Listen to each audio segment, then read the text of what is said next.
Okay, itong tabula rasa.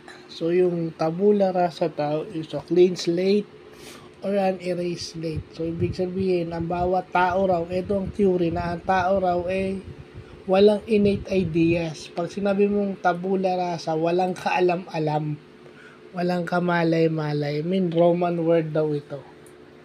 Tabula rasa. So, yun.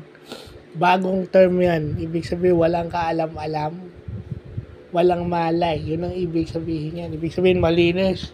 Walang kamangmang.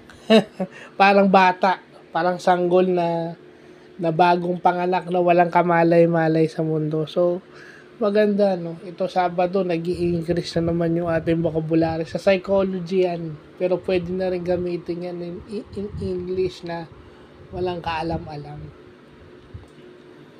No, na ang tao daw ay talagang ang isang tao raw ay pinanganak na walang kaalam-alam. Pero pwede na rin gamitin yan sa English word.